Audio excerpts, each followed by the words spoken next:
Here we are back at Cooper MMA. I'm Mark Gilston. This is my friend Nick here, who's going to help me out today. And today I'd like to talk about some of the basics in BJJ and Judo, some issues which people have asked me about online. First thing, gripping. When you grip, there are all these people who are always saying, well, what do I do about my knuckles? How do I tape my fingers? Your fingers should not be a disaster from doing MMA or from doing Judo. Accidents do occur, but I almost never have to tape my fingers, and I've been doing this for over 60 years. So everything has to do with how you're gripping. Gripping is not a question of strength. You're not locking your fingers in and saying that you can't break them no matter what you do. I want to grip with the 3 small fingers when I'm gripping a gi or if I'm gripping a sleeve. I'm taking the 3 fingers, I'm curling them up. My thumb and my index finger are guiding this. It's the small fingers that are doing all the work. It's not a death grip. My hand is actually fairly relaxed. If Nick tries to pull out, I have the flexibility and it follows. So when he does a grip break, I'm not locking my hand in, I'm actually very relaxed, and that is a very difficult grip to break. If I try and tighten it, and with a grip of iron, when he tries to break it, if I hold on, my fingers are going to get hurt, right? It's natural for my hand to let go.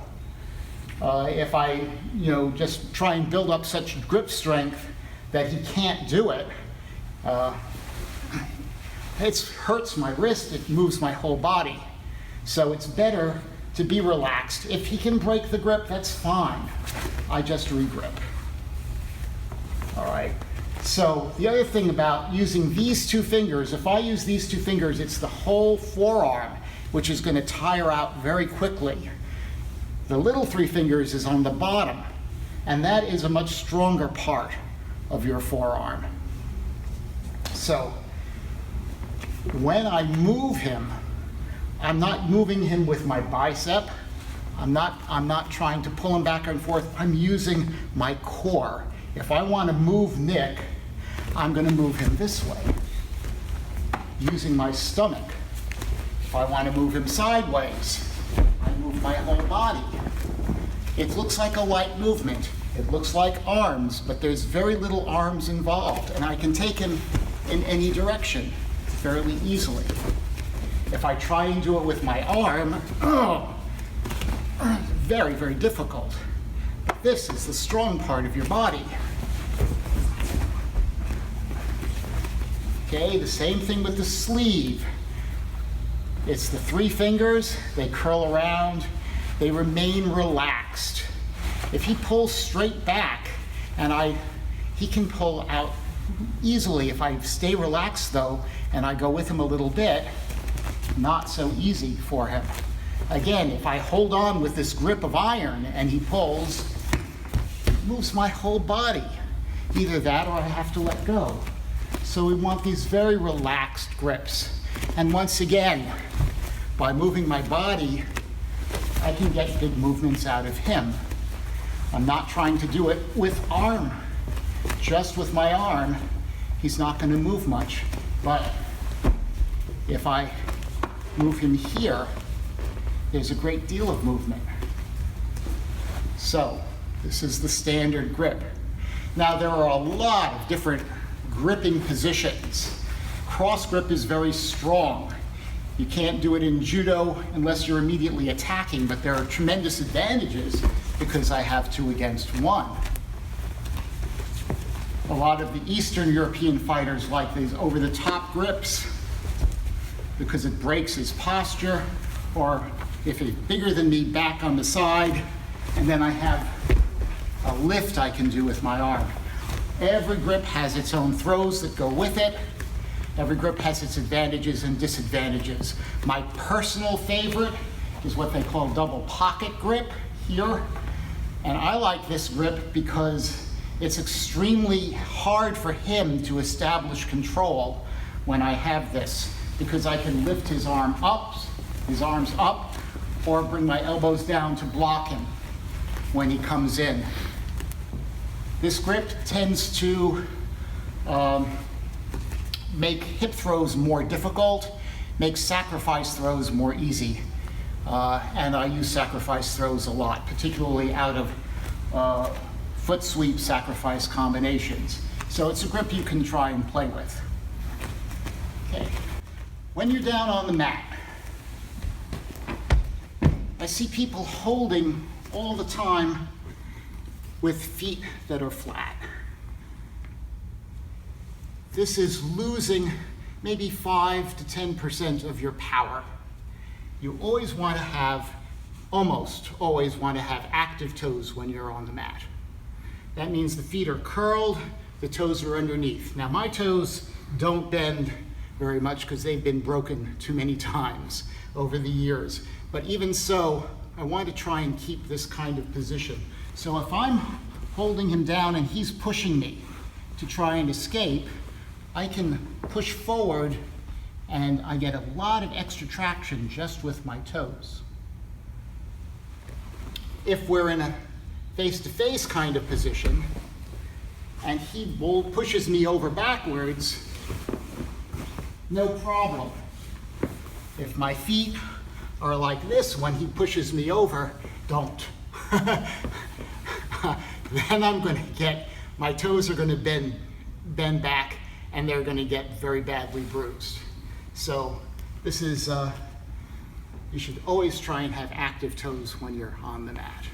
It also makes getting up much more easy than if I'm trying to get up with this flat foot.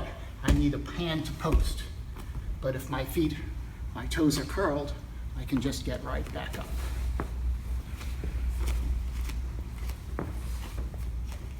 When you're trying to pin somebody, it's always important to think about what are the ergonomics of their body.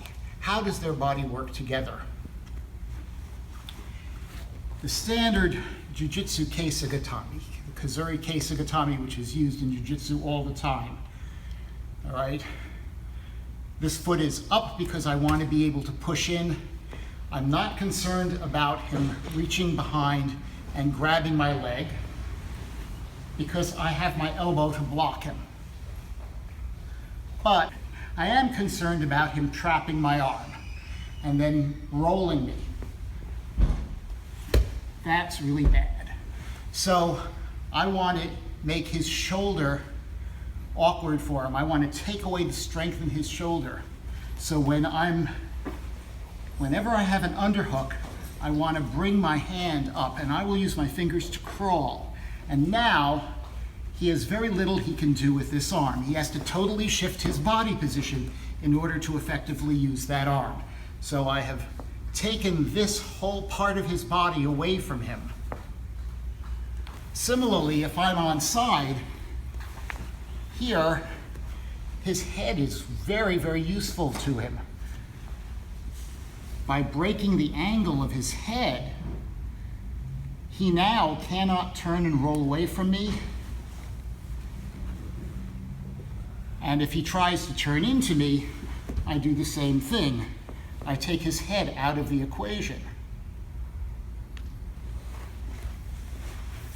The same idea is when you're standing up. If you want to make your partner awkward, you break the head angle. If a person is leaning forward, it's much more difficult for them to get some kind of strength in here where they need it to throw you or to take you down.